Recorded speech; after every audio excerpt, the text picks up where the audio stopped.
Hi everyone. I am going to do a little video here about chapter 1, just kind of a quick review of it.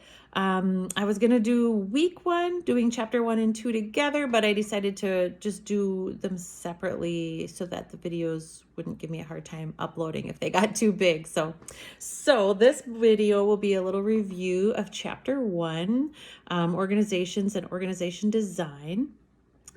And the chapter started off with a mini case about Xerox, who kind of aged out of its mission and its core product, and they needed to change the way that they were structured, the way they were designed, the way they thought, and they obviously needed to focus on innovation. So they became a lot more diverse in who was heading their top positions, and ultimately they became much more resilient to changes in the external environment. And we're going to talk a little bit more about the external environment in just a minute. So when we talk about organization design, like what is that, right? So we're talking about decisions that are made about an organization that ultimately will make or break its success. And we're going to get to another kind of definition of that in just a couple minutes, but it includes things like organizational structure, organizational culture, how formalized the company is, your strategic planning and ethics, leadership styles, followership styles, so many things that are even impossible to articulate. So I want to go back to when I brought up external environment. We're going to talk about that a lot, both in this chapter and throughout the whole course. So when we talk about external environment, that's kind of a big, ambiguous concept, I guess, because it includes basically everything that is happening in the world outside of your organization. So we kind of need to break it down so that if you are ever asked to do an external analysis of your organization, you know what we're talking about, right? So most of the classes that I've taught, when we talk about this, we use an acronym, and there's a couple different ways that acronym can go. I usually use PEST, P-E-S-T. You can also use STEP because that's the same letters. I've seen other ones that use different labels, and that's totally fine. They don't have to be written in stone. So what these are, first of all, the P in PEST stands for political legal. So that means, what is happening in the political legal environment? What's happening in politics? What's happening in the regulatory environment for this industry that's going to affect what our decisions, the decisions that our organization makes, right? The E in PEST stands for economics. So what's happening in the economy that's going to affect us. And sometimes the political, legal, and the economy are related, right? Sometimes all of these are related. The S stands for sociocultural. I've also seen this one labeled as demographic. I can't remember what the full acronym was that used the D, but what are the changing demographics? Like, we have an aging society, what's happening with people's incomes, that kind of thing. So what's happening in the society related to demographics. The T in PEST stands for technological. So what's new in technology? What are some opportunities in technology?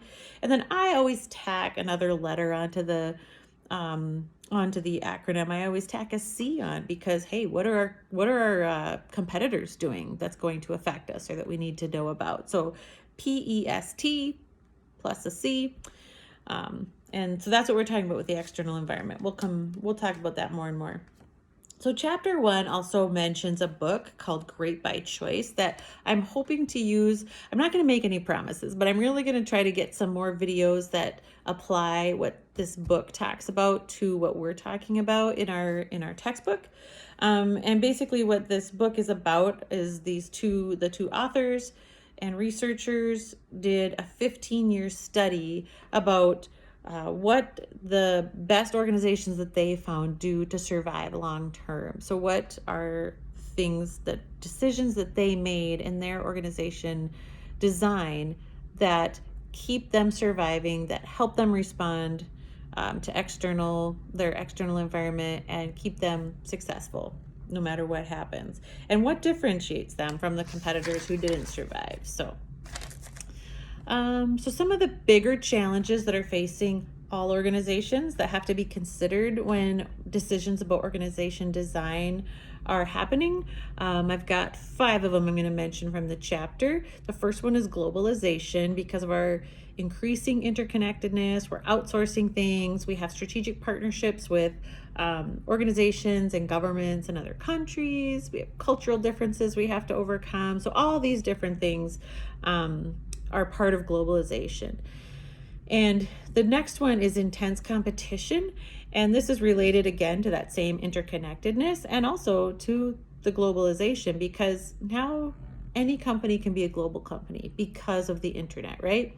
And that's good and bad. It kind of depends on how that's going. So like I said, again, with the interconnectedness and then with the outsourcing, we see it in intense competition. The next challenge is ethics and the green movement. So we've had tons of financial scandals in the last 20 to 30 years, and we've seen people lose their livelihoods. And then this also relates to social responsibility, sustainability, how our organizations and the products that we both produce and how our consumers are consuming them, how these things are going to affect the earth that we live in. The next big challenge is speed and responsiveness. So kind of relating to the size of the organization and the decisions that have been made about design, how quickly are we able to respond to the external environment? And then the last one, social business and big data. Now that everything is online, there is data collected about absolutely everything. And we've seen what's going on with Facebook right now and the scandal that they're facing. Hopefully we'll talk about that in this class. So there's just some big challenges that those things are always considered when organization design decisions are being made. Let's see. I'm just going to define an open system. That was something I think that was one of the things in the discussion board for this week.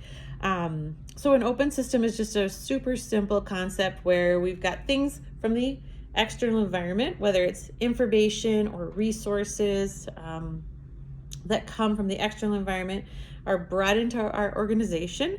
We add value and we create either a product or service, and then we put that out into the external environment again. Obviously, we sell it, and that becomes our livelihood as our company. And so that's what that open system means. It's a super simple concept. Page 24 talks about different types of stakeholders, and I'm not going to read them, but it's important to kind of look at that exhibit that's on that page, because it's more than just the employees and the customers and the shareholders. There's a lot more to stakeholders than that. So the last thing I'm going to talk about from the chapter, toward the end of the chapter, they talk about 2 kind of general types of organization design. And I kind of like to think of these not as there are 2 types of designs. Rather, I like to think of them as like they are at the 2 ends of the spectrum, and then there's a lot of different ones that can kind of come somewhere in between that, right? So the first one is a mechanistic design, and that's characterized by machine-like standard rules. So in other words, very standard rules and procedures. There's a clear hierarchy of authority. It's a very highly formalized and centralized. And by centralized, that means that decisions are made at the top of the organization. On the other end of the spectrum, we've got the organic design, and that's a more looser, free-flowing, adaptive type of design. The rules and the regulations might not even be written down, and if they are, they're just more flexibly applied. And you really kind of have to have a special kind of employee who can work in an environment like that. You can have absolutely fantastic employees in either one, fantastic executives in either one. One isn't better than the other. They're just matched differently. So some people really need and want the structure of a mechanistic design. Other people just love the autonomy of an organic design. So some of the factors that are kind of related to them The mechanistic design is especially common in larger companies where there's an efficiency strategy. Um, they have a stable environment. It's a very rigid culture, and it's probably like a manufacturing type of a company. And then the organic design usually works better in a smaller size and innovation strategy as opposed to the efficiency strategy. The environment is constantly changing, and so that autonomy that the employees have to make decisions helps respond to that change. And then it's a very adaptive culture. It's not rigid. It can constantly change with people coming in and with what they're being expected to do and how they're needing to adapt.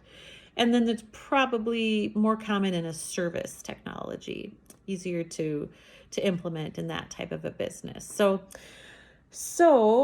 that's kind of just like I said, a review of chapter 1, and I hope that kind of helps wrap it up for you. And I'll try to keep up with doing these with all the chapters. I hope I can keep up with them, and I will see you on the next one.